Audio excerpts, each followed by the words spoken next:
യഥാർത്ഥമായ അഗാപ്പേ സ്നേഹത്തിലേക്ക് മടങ്ങി വരണം. ഇനി 1 തെസ്സലോനി 2:17 വായിച്ചാട്ട്. 1 തെസ്സലോനി 2:17. 1 തെസ്സലോനി chapter 2 verse 17. 1 തെസ്സലോനി chapter 2 verse 17. 1 തെസ്സലോനി 2:17. നമ്മുടെ പിതാവായ ദൈവവും നിങ്ങളുടെ ഹൃദയങ്ങളെ ആശ്വസിപ്പിച്ച് 2:17.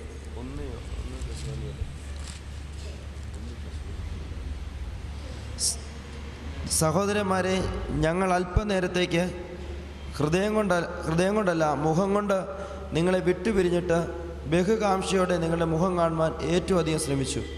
ഇവിടെ അപ്പോസ്തലൻ പൗലോസ് എഴുതുകയാണ്, ഹൃദയം കൊണ്ടല്ല മുഖം കൊണ്ട് അല്പനാളത്തേക്ക് മാറിയിരുന്നെങ്കിലും ബഹുകാംക്ഷയോടെ നിങ്ങളെ മുഖം കാണുവാൻ ഏറ്റവും അധികം ശ്രമിച്ചു. ആദിമകാലത്ത് ദൈവമക്കൾ തമ്മിലുണ്ടായിരുന്ന സ്നേഹം മുഖം കാണുവാൻ എന്തു ചെയ്യുന്നു? ഇനി 1 തെസ്സലോനി 3:10 വായിച്ചാട്ട്. ഇനി നിങ്ങളുടെ മുഖം കാണുവാനും നിങ്ങളുടെ വിശ്വാസത്തിൻ്റെ കുറവ് തീർപ്പാനുമായി ഞങ്ങൾ രാവും പകലും വളരെ താല്പര്യത്തോടെ പ്രാർത്ഥിച്ചു പോരുന്നു. നിങ്ങളുടെ മുഖം കാണുവാനും നിങ്ങളുടെ വിശ്വാസത്തിൻ്റെ കുറവ് തീർപ്പാനുമായി ഞങ്ങൾ എന്തു ചെയ്തു? രാവും പകലും വളരെ താല്പര്യത്തോടെ പ്രാർത്ഥിച്ചുകൊണ്ടിരുന്നു. ദൈവമക്കൾ തമ്മിലുള്ള സ്നേഹം, പെന്തക്കോസ്തിൻ്റെ പ്രവർത്തനം ആരംഭിച്ച കാലങ്ങളിൽ തമ്മിൽ എത്രമാത്രം സ്നേഹമായിരുന്നു. ഞാനത് അനുഭവിപ്പാൻ കർത്താവിന് കൃപ നൽകിയിട്ടുണ്ട്. ഞാൻ കൃപയാൽ പെന്തക്കോസ് കുടുംബത്തിൽ ആണ് ജനിക്കുവാൻ കർത്താവിന് കൃപ ചെയ്തത്. ഞാൻ 13-ാമത്തെ വയസ്സിൽ പരിശുദ്ധാത്മാവ് പ്രാപിപ്പാൻ കർത്താവിനിക്ക് ഭാഗ്യം നൽകി. അന്ന് ഞാൻ സ്കൂളിൽ പഠിച്ചുകൊണ്ടിരിക്കുമ്പോൾ ഞങ്ങൾ കരിങ്കുറ്റിക്ക പ്രദേശത്ത് ഈ കർക്കിടക മാസം വരുമ്പോൾ പല വിശ്വാസി വീടുകളും കൂലിവേല ചെയ്യുന്നവരും മറ്റുള്ളവർക്കും ജോലി കിട്ടാത്തത് കൊണ്ട്, കൂലിവേല കിട്ടാത്തത് കൊണ്ട് പലരും പട്ടിണി അനുഭവിക്കുന്ന ഒരു കാലമായിരുന്നു അന്ന്. ഇന്നങ്ങനെയല്ല. കർക്കിടക മാസത്തിൽ ഞങ്ങൾക്ക് കൃപയാൽ അപ്പച്ചനോ വലിയപ്പച്ചനോ അവരൊക്കെ കുറച്ചൊക്കെ വസ്തുക്കളൊക്കെ ഉണ്ടായിരുന്നതുകൊണ്ട് നല്ല കൃഷിയും ഒരുമാതിരി സൗകര്യമൊക്കെ ഉണ്ടായിരുന്നു. വലിയ ധനികരല്ല, എന്നാൽ പട്ടിണി അനുഭവിച്ചിരുന്ന ധാരാളം കൃഷിയൊക്കെയുണ്ട്. അതുകൊണ്ട് ആ ക്ലേശം ഞങ്ങൾ അനുഭവിച്ചിരുന്നില്ല. പല പ്രാവശ്യം ഞാൻ സ്കൂളിൽ നിന്ന് 4 മണിക്ക് വരുമ്പോൾ, 4 മണിക്ക് സ്കൂളിൽ നിന്ന് വിട്ട് അന്ന് 4 മണി വരെയാണ് വരുമ്പോൾ കർക്കിടക മാസം ഞാൻ കണ്ടിട്ടുണ്ട്, അമ്മച്ചി ഒരു കൊട്ടയ്ക്കകത്ത് കുറച്ച് കപ്പയും അരിയും നാളികേരവും എല്ലാം കൂടെ വെച്ചിരിക്കും, തേങ്ങ എല്ലാം കൂടെ വെച്ചേക്കും. എന്നോട് പറയും, മോനെ ഇത് കൊണ്ടുപോയി ഇന്ന വീട്ടിൽ കൊണ്ട് കൊടുത്തേച്ചുവാ. ഞാൻ പ്രാർത്ഥിച്ചപ്പോൾ അവരുടെ വീട്ടിൽ ആഹാരമില്ലെന്ന് എനിക്ക് തോന്നുന്നു. എന്നാൽ ഞാൻ അമ്മച്ചിയോട് പറയും, അമ്മച്ചി എനിക്ക് ആഹാരം വല്ലതും തന്ന് ഞാൻ ആഹാരം കഴിച്ചിട്ട് പോയി കൊണ്ടുപോകണം. ഉടനെ പറയാം, അമ്മച്ചി പറയും, മോനെ നീ ആഹാരം കഴിച്ചാൽ ഇടയ്ക്ക് അവിടെ ആ കാലങ്ങളിൽ ഓലപ്പന്ത് കൊണ്ട് പിള്ളേർ കളിക്കുന്ന ഒരു സ്വഭാവമുണ്ട്. നീ പന്ത് കൊണ്ട് അവിടെ ഇവിടെ, ഇന്നൊക്കെ ക്രിക്കറ്റാണല്ലോ, അന്ന് ഓലപ്പന്ത് കൊണ്ട് ഇടയ്ക്ക് നീ പിള്ളേരുടെ കളി കണ്ട് അവരുടെ കൂടെ നീ കളിയിൽ അങ്ങ് ചേർന്ന് പോകും. നിനക്കിവിടെ ആഹാരം ഒരുക്കിയിരിപ്പുണ്ട്. ആ സഹോദരൻ്റെ വീട്ടിൽ ആഹാരമില്ല. അതുകൊണ്ട് മോൻ ആദ്യം പോയി അവർക്ക് കൊടുത്തുവെച്ചു, ആ നിനക്ക് നിറച്ച ആഹാരം തരാമെന്ന് പറയും. അപ്പോൾ സ്വന്തം മകനാകുന്ന എനിക്ക് ആഹാരം തരാതെ കൂട്ടുവിശ്വാസി അവരൊന്ന് പറഞ്ഞിട്ടല്ല, അമ്മച്ചിക്ക് പ്രാർത്ഥിച്ചപ്പോൾ മനസ്സിലായി ഇന്ന വീട്ടിൽ ഇന്ന് പട്ടിണിയായിരിക്കും. ഞാനങ്ങനെ പലയിടത്തും ചെന്ന് ചെല്ലുമ്പോൾ അവിടെ ഒന്ന് പട്ടിണിയാണ്. ആ കർക്കിടക മാസം, മറ്റുള്ള മാസങ്ങൾ അത്രയും പട്ടിണിയില്ലായിരുന്നു, പട്ടിണിയാണ്. അപ്പോൾ ഞാനവിടെ കൊണ്ടുചെല്ലുമ്പോഴത്തേക്ക് അവർ പറഞ്ഞിട്ടല്ല, അപ്പോഴത്തേക്ക് അവരെത്ര സന്തോഷത്തോടാണ് വാങ്ങി ഇത്. അപ്പോൾ സ്വന്തം മകൻ വിശന്നാലും സാരമില്ല, എന്ത് ചെയ്യണം? എൻ്റെ കൂട്ടുവിശ്വാസി പട്ടിണി കിടക്കുന്നത് സഹിക്കുവാൻ കഴിയുകയില്ല. അവരാരും പറഞ്ഞിട്ടല്ല, ഇതെല്ലാം രഹസ്യമായിട്ടാണ് ചെയ്യുന്നത്. അതുപോലെ ഞാൻ എൻ്റെ വല്യപ്പച്ചൻ്റെ കാര്യം ഓർക്കുന്നുണ്ട്. അന്ന് ഈ കുരുമുളകൊക്കെ ഉണങ്ങി വിൽക്കുന്ന കാലമാണ്. കുരുമുളക് ഒരു വർഷത്തെ മുഴുവൻ, നിങ്ങൾക്കറിയാമല്ലോ, കുരുമുളക് ഒരു വർഷം മുഴുവനും ഇതായിട്ട് അത് ഉണക്കി ചാക്കിനകത്ത് കെട്ടി വേലക്കാരുമായിട്ട് മാർക്കറ്റിൽ കൊണ്ട് വിൽക്കുമ്പോൾ എന്നെ കൂടെ കൂട്ടിക്കൊണ്ട് പോയിട്ട് അതിൻ്റെ പണം കൊണ്ടുവന്ന് വലിയ ജൗളിക്കടയിൽ പോവും. ഈ തുണിക്കട, ജൗളിക്കട എന്ന് മനസ്സിലാവില്ല, തുണിക്കടയിൽ ചെന്നിട്ട് അന്നൊക്കെ ഈ കല്യാണത്തിന് കച്ചമുറിയൊക്കെ കച്ച കൊടുക്കുന്ന തുണികളൊക്കെ ഉണ്ട്. അവിടെ പോയി നിറച്ച് തുണി എടുത്തിട്ട് സഭയിലുള്ള വിശ്വാസികൾ വിവാഹം കഴിപ്പിക്കാൻ വിവാഹമില്ലാത്ത അവരുടെ വീട്ടിൽ ചെന്നിട്ട് പറയും, തോമാച്ച നിൻ്റെ മകളെ വിവാഹം കഴിപ്പിച്ചു, അവളുടെ തുണി ഇതാ, ചെലവിനുള്ള പണവും ഇത്. പാസ്റ്ററോ പോലും പറയരുത് ഇന്നാരാ കൊണ്ടെത്തന്നത്. അപ്പോൾ ഒരു പ്രാവശ്യം ഇങ്ങനെ പല പ്രാവശ്യം, ഒരു വർഷത്തെ കുരുമുളകിൻ്റെ വരവ് മുഴുവൻ എവിടെയാ ചെലവഴിയുന്നത്? കൂട്ട് സഹോദരൻ്റെ വിവാഹം കഴിപ്പിക്കാത്ത മക്കളുള്ളവർക്ക്. എന്നാൽ ഇന്നാണെങ്കിൽ വലിയ അഡ്വർടൈസൊക്കെ ചെയ്ത് 4 വയസ്സ് പബ്ലിക്കൊക്കെ കഴുതി പരസ്യമായിട്ടാണ് കൊണ്ടുവന്ന് ചെയ്യുന്നത്. അപ്പം വേലക്കാർക്ക് പോലും അറിയരുത്. അപ്പോൾ എൻ്റെ കയ്യിലാണ് ആ തുണിക്കെട്ടെല്ലാം കെടുത്തിരുന്നത്. ഞാനാണ് തുണിയെല്ലാം തൂക്കിയെടുത്തുകൊണ്ട് വരുന്നത്, എന്നെ വീട്ടിൽ കൊണ്ടുപോയി. അപ്പോൾ അങ്ങനെയുള്ള തമ്മിലുള്ള ആഴവേറിയ സ്നേഹം. ഞാനും ഞങ്ങളുടെ വീട്ടിലന്ന് ചിലപ്പോൾ 10-12 പാസ്റ്റർമാരൊക്കെ വരും. പാസ്റ്റർ കെ എബ്രഹാമൊക്കെ വന്നു ഞങ്ങളുടെ വീട്ടിൽ ഒരുപാട് താമസിച്ചിട്ടുണ്ട്. Pastor K Abraham, Kuttappuzha Kuriachan, അവരെല്ലാം പല പ്രാവശ്യവും വൈകിട്ട് പാസ്റ്റർമാർ വരും. അപ്പം ഞങ്ങൾക്ക് ഉണ്ടാക്കി വെച്ചിരിക്കുന്ന ആഹാരമായിരിക്കും അവർ കൊടുക്കുന്നത്. അപ്പം എന്നെയും എൻ്റെ സഹോദരിമാരെയും കൂടെ മുറിയിലെടുത്തിട്ട് അവർ പറയും, കിടന്നെന്തോ ഷീറ്റെടുത്ത് പുതച്ചുകൊണ്ട് കിടന്നോണം, വെളിയിലിറങ്ങരുത്. നിങ്ങൾക്ക് കൊണ്ടുവന്ന ആഹാരം മുഴുവൻ ഇന്ന് അവർ കൊടുക്കാൻ പോവുകയാണ്. പിന്നെ അവർ ആഹാരം കഴിച്ച് കഴിഞ്ഞ് ഞാൻ നിങ്ങൾക്ക് ഉണ്ടാക്കി തരാം. അതുപോലെ വെളിയെ വന്നു പോകരുത്. എന്തിനാ വെളിയിൽ പോയാൽ അവർ ചോദിക്കും നിങ്ങൾ ആഹാരം കഴിച്ചോ എന്ന് ചോദിച്ചാൽ ഞങ്ങൾ ആഹാരം കഴിച്ചില്ലെന്ന് പറയുമല്ലോ. അതുകൊണ്ട് മിണ്ടാതെ അകത്ത് കിടന്നോണം. ഞങ്ങൾക്കുള്ള ഒരു പ്രാവശ്യമല്ല ഇത് സംഭവിച്ചത്, പല പ്രാവശ്യം അങ്ങനെ സംഭവിച്ചിട്ടുണ്ട്. അത് കഴിഞ്ഞിട്ട് അവരെല്ലാം ആഹാരം കഴിച്ച് കഴിഞ്ഞിട്ട് ഞങ്ങൾക്കും ആഹാരം ഉണ്ടാക്കി രാത്രി തരും. അപ്പോൾ ഞാൻ പറയാൻ വന്നത്, തമ്മിലുള്ള സ്നേഹം എത്ര വലിയതായിരുന്നു. ആരും പറഞ്ഞിട്ടല്ല. അന്നൊക്കെ സാധാരണ ഈ പുര കെട്ടുന്ന പരിപാടിയാണ്. ഇന്നിപ്പോഴെല്ലാം ഓടിടുന്നതാണ്. നിങ്ങൾക്കൊക്കെ അറിയാമോ എന്ന് എനിക്ക് അറിഞ്ഞുകൂടാ. ഏതെങ്കിലും സഭയിലൊരു സഹോദരൻ്റെ പുര ചോരുന്നെന്നറിഞ്ഞാൽ സഹോദരന്മാരെല്ലാം കൂടി പറഞ്ഞിട്ട്, സഹോദര വ്യാഴാഴ്ച നിങ്ങളുടെ പുര കെട്ടാണ്, എല്ലാവരും കൂടെ ഓലയും കൊണ്ടുവരും. അവിടെ വരുന്ന അന്നൊരു സദ്യ പോലെയാണ്. അവരുടെ വീട്ടിലേക്കുള്ള സദ്യയും കൂടെ അവിടെ പോയി എല്ലാവരും ഒരുക്കി, എല്ലാവരും ഒരു കല്യാണം പോലെ അവരുടെ പുര കെട്ടിക്കൊടുക്കും. എത്ര സന്തോഷത്തോടാണ്. അന്ന് പാവപ്പെട്ടവനോ വലിയവനോ എന്നുള്ള നോട്ടമല്ല, എല്ലാവരും ക്രിസ്തുവിൽ എൻ്റെ സഹോദരൻ. ഞാനത് കണ്ടിട്ടുള്ളതാണ്. അവരെ എവിടെയെങ്കിലും ബസാറിലോ അല്ലെ ചന്തയിലോ എവിടെയെങ്കിലും വെച്ച് കണ്ടാൽ തമ്മിൽ കണ്ട് ചുംബനം ചെയ്യാതെ, അത് ചുംബനം ചെയ്യുന്നത് അല്ല, കണ്ണുനീർ, ആ സ്നേഹത്തിൻ്റെ കണ്ണുനീർ. എൻ്റെ മറിയാമ്മ, എൻ്റെ ചാക്കോച്ച് എന്നുള്ള യഥാർത്ഥ സ്നേഹം. ആ സ്നേഹത്തിലാണ് കൂട്ടായ്മ വളർന്നുകൊണ്ടിരുന്നത്. പെന്തക്കോസ്ത് വളർന്നത് പണത്തിൻ്റെ ശക്തിയിലല്ല, സ്നേഹത്തിലും പരിശുദ്ധാത്മ ശക്തിയിലുമായിരുന്നു. തമ്മിലുള്ള സ്നേഹം. ഇന്ന് ആ സ്നേഹം കുറയാനുള്ള കാരണം എന്താണെന്ന് നമുക്ക് ചിന്തിക്കാം. കൊലോസ്യർ 1:18 വായിച്ചാട്ട്. കൊലോസ്യർ 1:18. ഇന്ന് ആ സ്നേഹം കുറയുന്നതിൻ്റെ കാരണം എന്താണ്? കൊലോസ്യർ 1:18 എന്ന ശരീരത്തിൻ്റെ തലയും ആകുന്നു. കർത്താവായ യേശുക്രിസ്തു സഭ എന്ന ശരീരത്തിൻ്റെ തല. റോമർ 12:5. റോമർ 12:5. റോമൻസ് 12:5. അതുപോലെ പലരായ നാം ക്രിസ്തുവിൽ ഒരു ശരീരവും എല്ലാവരും തമ്മിൽ അവയവങ്ങളുമാകുന്നു. സഭയിലുള്ള എല്ലാവരും ഒരു ശരീരവും തമ്മിൽ അവയവങ്ങളാകും.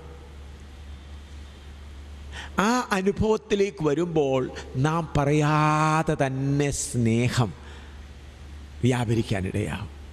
അത് വരാത്തിടത്തോളം കാലം എത്ര പ്രസംഗിച്ചാലും സ്നേഹം പകരപ്പെടുകയില്ല.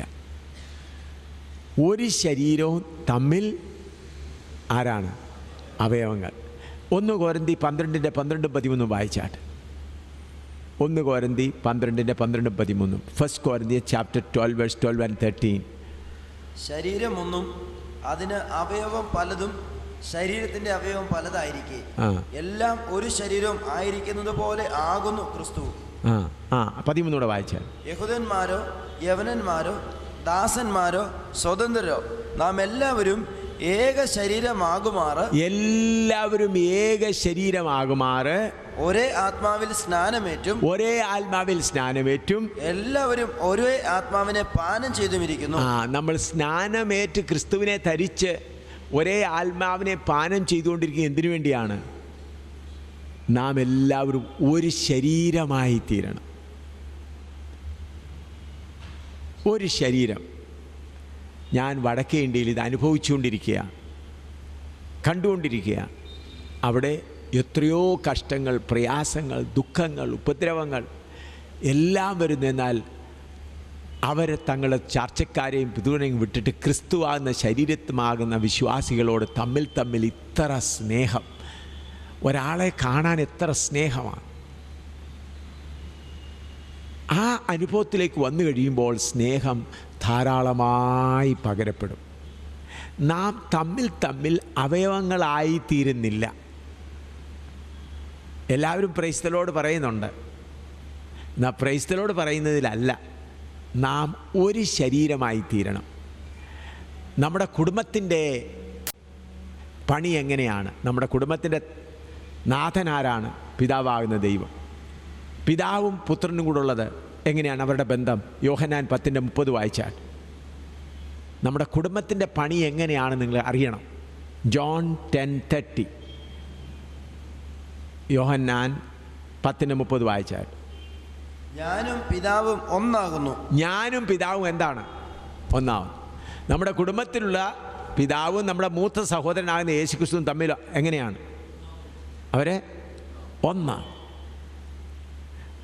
ഞാൻ പറയും, നമ്മളൊരു കുടുംബത്തിലാണ്. നമ്മുടെ സ്വർഗത്തിലും ഭൂമിയിലും ആയിരിക്കുന്ന ഈ കുടുംബം. നമ്മുടെ കുടുംബം പണിയപ്പെടുന്നത് എന്തിലാണ്? സ്നേഹത്തിൻ്റെ അടിസ്ഥാനത്തിൽ. ആ സ്നേഹം വരണമെങ്കിൽ എന്താണ്? നാം ഒന്നാണ്. ഇനി യോഹന്നാൻ 10:38 വായിച്ചാട്ട്. യോഹന്നാൻ 10:38 എങ്കിലോ എന്നെ വിശ്വസിക്കാതിരുന്നാലും പിതാവ് എന്നിലും ഞാൻ പിതാവിലുമെന്ന് നിങ്ങൾ ഗ്രഹിച്ചറിയേണ്ടതിന് പ്രവൃത്തിയെ വിശ്വസിപ്പിൻ. പിതാവ് എന്നിലും ഞാൻ പിതാവിലും പിതാവ് എന്നിലും ഞാൻ പിതാവിലുമെന്ന് നിങ്ങൾ ഗ്രഹിച്ചറിയേണ്ടത്.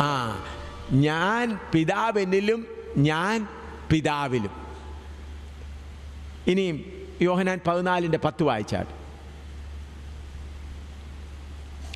ഞാൻ പിതാവിലും പിതാവ് എന്നിലുമാകുന്നുവെന്ന് വിശ്വസിക്കുന്നില്ലയോ എന്ന് നിങ്ങളോട് പറയുന്ന വചനം സ്വയമായിട്ടല്ല സംസാരിക്കുന്നത്. പിതാവ് എന്നിൽ വസിച്ചുകൊണ്ട് തൻ്റെ പ്രവൃത്തി ചെയ്യുന്നു. പിതാവ് എന്നിൽ വസിച്ചുകൊണ്ട് എന്ത് ചെയ്യുന്നു? തൻ്റെ പ്രവൃത്തി ചെയ്യുന്നു. ഇനി യോഹന്നാൻ 14:11, യോഹന്നാൻ 14:11 ഞാൻ പിതാവിനും പിതാവ് എന്നിലുമെന്ന് എന്നെ വിശ്വസിപ്പിൻ, അല്ലെങ്കിൽ പ്രവൃത്തി നിമിത്തം എന്നെ വിശ്വസിപ്പിൻ. ആമേൻ ആമേൻ ഞാൻ നിങ്ങളോട് പറയുന്നു. പരിശുദ്ധ പിതാവേ എന്നുള്ളതുണ്ടല്ലോ. 14 ക്ഷമിക്കണം, ഞാൻ എഴുതിയതിൽ തെറ്റായിരിക്കാം.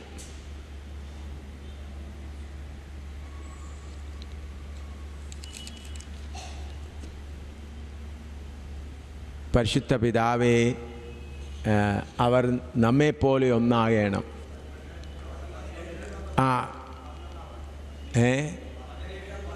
17:11 വായിച്ചാൽ. അതെ, 17:11 വായിച്ചാൽ. ലോകത്തിലിരിക്കുന്നില്ല, ഇവരോ ലോകത്തിലിരിക്കുന്നു. ഞാൻ നിന്റെ അടുക്കൽ വരുന്നു. പരിശുദ്ധ പിതാവേ, 17:11 പോലെ ഒന്നാകേണ്ടതിന് നീ എനിക്ക് തന്നിരിക്കുന്ന നിന്റെ നാമത്തിൽ അവരെ കാത്തുകൊള്ളണമേ. പരിശുദ്ധ പിതാവേ, 17:11 പരിശുദ്ധ പിതാവേ, അവർ നമ്മെപ്പോലെ ഒന്നാകേണ്ടതിന് നീ എനിക്ക് തന്നിരിക്കുന്ന നിന്റെ നാമത്തിൽ അവരെ കാത്തുകൊള്ളണമേ. ഈ വാക്യം എടുത്ത് എക്യൂമെനിക്കൽ കോൺഫറൻസുകാരൊക്കെ വളരെ നടത്തുന്നുണ്ട്. നമ്മളെല്ലാവരും എന്തായിത്തീരണം? ഒന്നായിത്തീരണം. അങ്ങനെ പറഞ്ഞാൽ ഒന്നായിത്തീരുകയല്ല, ഒരു ശരീരമായി തീരണം. 14:21 മുതൽ 21 വരെ വായിച്ചാൽ. 17:21 മുതൽ 21 വരെ വായിച്ചാൽ. 17:21 മുതൽ 21. യോഹന്നാൻ 17:21 മുതൽ 21 വരെ വായിച്ചാൽ. ലോകം വിശ്വസിപ്പാൻ അവർ എല്ലാവരും ഒന്നാകേണ്ടതിന് പിതാവേ, നീ എന്നിലും ഞാൻ നിന്നിലും ആകുന്നതുപോലെ അവരും നമ്മിലാകേണ്ടതിന് തന്നെ നീ എനിക്ക് തന്നിട്ടുള്ള മഹത്വം ഞാൻ അവർക്ക് കൊടുത്തിരിക്കുന്നു. നീ എന്നെ അയച്ചിരിക്കുന്നുവെന്നും നീ എന്നെ സ്നേഹിക്കുന്നത് പോലെ അവരെയും സ്നേഹിക്കുന്നുവെന്നും ലോകം അറിയുവാൻ നാം ഒന്നായിരിക്കുന്നത് പോലെ അവരും ഒന്നാകേണ്ടതിനും ഞാൻ അവരിലും നീ എന്നിലുമായി അവർ ഐക്യത്തിൽ തികഞ്ഞവരായിരിക്കേണ്ടതിനും തന്നെ. അവർ ഐക്യത്തിൽ തികഞ്ഞവരായി തീരണം. നീ എന്നിലും ഞാൻ നിന്നിലും ആകുന്നത് പോലെ അവരും നമ്മിലാകേണ്ടതിന് എന്തു ചെയ്യണം? ഐക്യത്തിൽ. അപ്പോൾ നമ്മുടെ ഭവനത്തിൽ പിതാവാകുന്ന ദൈവത്തിൻ്റെ ഉദ്ദേശം എന്താണ്? നാം ഒരു ശരീരം ആയിത്തീരണം. ഞാൻ പറയുന്നത് മനസ്സിലാകുന്നല്ലോ. ഒരു ശരീരമായി തീർന്നെങ്കിൽ മാത്രമേ സ്നേഹം പകരപ്പെടുകയുള്ളൂ. കൊലോസ്യർ 1:27. കൊലോസ്യർ 1:27. കൊലോസിയൻസ് 1:27. അവരോട് ജാതികളുടെ ഇടയിൽ ഈ മർമ്മത്തിന്റെ മഹിമാധനം എന്തെന്നറിയിപ്പാൻ ദൈവത്തിന് ഇഷ്ടമായി. ആ മർമ്മം മഹത്വത്തിന്റെ പ്രത്യാശയായ ക്രിസ്തു നിങ്ങളിൽ ഇരിക്കുന്നു എന്നുള്ളത് തന്നെ. മഹത്വത്തിന്റെ പ്രത്യായ ക്രിസ്തു നിന്നിൽ ഇരിക്കുന്നു എന്നല്ല, ശ്രദ്ധിക്കണം. അത് മഹത്വത്തിന്റെ പ്രത്യാശ ക്രിസ്തു നിങ്ങളിൽ എന്ന് പറഞ്ഞാൽ മത്തോച്ചനും ചാക്കോച്ചനും ശോശാമിയും എല്ലാവരും കൂടെ കൂടുമ്പോഴാണ് ക്രിസ്തു പൂർണ്ണമാകുന്നത്. എന്ന് പറഞ്ഞാൽ ചാക്കോച്ചൻ്റെ കയ്യിൽ ക്രിസ്തുവിൻ്റെ വിരലായിരിക്കും, മറിയാമ്മയിൽ ക്രിസ്തുവിൻ്റെ കാലായിരിക്കും. അങ്ങനെ ഒന്നായി വരുമ്പോൾ എന്തായിത്തീരുന്നു? ക്രിസ്തുവിൻ്റെ ശരീരം വെളിപ്പെടുന്നു. ഞാൻ പറയുന്നത് നിങ്ങൾക്ക് മനസ്സിലായോ? നിന്നിലിരിക്കുന്നു എന്നല്ല അവിടെ എഴുതിയിരിക്കുന്നത്, ആണോ? നിങ്ങളിൽ എന്ന് പറഞ്ഞാൽ നമ്മിൽ എല്ലാവരിലും കൂടെ ആര് വസിക്കുകയാണ്? ക്രിസ്തു വസിക്കുകയാണ്. അതാണ് യഥാർത്ഥ സ്നേഹം. ആ സ്നേഹമാണ് ദൈവസഭയിലേക്ക് ദൈവം കൊണ്ടുവന്നുകൊണ്ടിരിക്കുന്നത്. ഞാൻ ചൈനയിൽ അത് കണ്ടു. അവിടെ വളരെ കഷ്ടങ്ങൾ അനുഭവിച്ചുകൊണ്ടിരിക്കുന്ന പ്രിയപ്പെട്ടവർ ആ സ്നേഹം അനുഭവിച്ചുകൊണ്ടിരിക്കുന്നു, ഇപ്പോഴും അനുഭവിച്ചുകൊണ്ടിരിക്കുന്നു. വടക്കേ ഇന്ത്യയിൽ ഞങ്ങൾ അവിടെയായി അതിൻ്റെ ആരംഭം കാണുന്നു. പൂർണ്ണ സ്നേഹമായെന്ന് പറയുവാനല്ല, എന്നാൽ കേരളത്തിനേക്കാൾ കൂടുതൽ സ്നേഹം ഞങ്ങൾ കാണുന്നു വടക്കേ ഇന്ത്യയിൽ. തമ്മിൽ അനേക കഷ്ടങ്ങൾ പ്രയാസം കൂടെ വരുന്നവർ. അപ്പോൾ നാം എല്ലാവരും കൂടെ, ക്രിസ്തു എന്നിലിരുന്നാൽ പോരാ, നാം എല്ലാവരും കൂടെ കൂടുമ്പോഴാണ് ക്രിസ്തു പൂർണ്ണമായി വരുന്നത്. ഓരോരോ അവയവങ്ങൾ. ആ അനുഭവമായിരുന്നല്ലോ അപ്പോസ്തലപ്രവൃത്തി 4:32-33 വായിച്ചാട്ട്. നിങ്ങൾക്കെല്ലാവർക്കും ഒരു 4:32-33 അപ്പോസ്തലപ്രവൃത്തി 4:33. ആക്ട്സ് 4:32-33. വിശ്വസിച്ചവരുടെ കൂട്ടം ഏക ഹൃദയവും ഏക മനസ്സുമുള്ളവരായിരുന്നു. തനിക്കുള്ളത് ഒന്നും സ്വന്തമെന്ന് ആരും പറഞ്ഞില്ല, സകലവും അവർക്ക് പൊതുവായിരുന്നു. അപ്പോസ്തലന്മാർ മഹാശക്തിയോടെ കർത്താവായ യേശുവിൻ്റെ പുനരുത്ഥാനത്തിന് സാക്ഷ്യം പറഞ്ഞു വന്നു. ഹല്ലേലൂയ. എല്ലാവർക്കും ധാരാളം കൃപ ലഭിച്ചിരുന്നു. എല്ലാവരും ഒരു മനസ്സും ഒരു ഹൃദയവും. ഇപ്പോൾ നിങ്ങളെ ഹലോ